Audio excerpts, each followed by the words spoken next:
La signature du procès verbal relatif au statut juridique de l'Église catholique au Bénin a eu lieu ce jeudi 23 août entre le ministre des Affaires étrangères et de la Coopération, Aurélien Agbenossi, et le nonce apostolique Monseigneur Brian Oudaïgoué en présence de la conférence épiscopale. Une cérémonie qui fait suite à l'accord cadre entre le Saint-Siège et le Bénin, signé le 21 octobre 2016, mais également grâce à l'implication personnelle du président de la République, Patrice Talon, qui a rencontré le 18 mai dernier le pape François.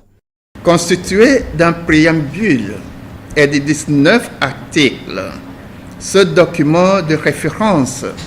a pour objet de fixer le cadre juridique des relations entre le Saint-Siège et la République du Bénin,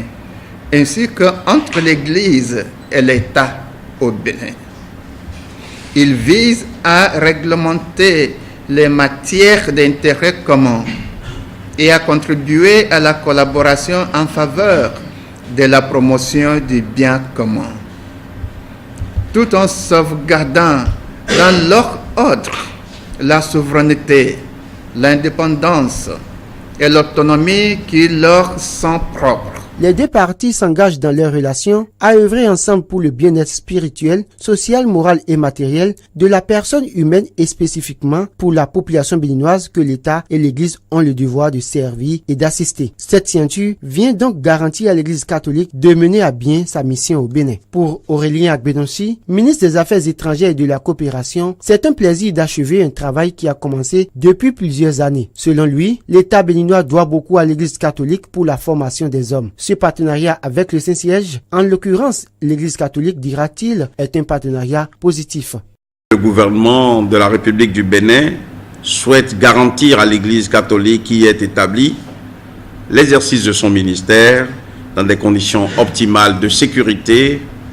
et de jouissance de liberté d'expression et de manifestation, puisque celui-ci est conforme à notre constitution qui, tout en faisant du Bénin un État laïque, respecte les croyances et les écoles philosophiques présentes dans ce pays. Le ministre des Affaires étrangères et de la Coopération a par ailleurs rassuré le nonce apostolique et les évêques que le gouvernement est disposé à respecter les engagements pris dans cet accord cadre et reste ouvert à faire le travail de promotion du bien commun.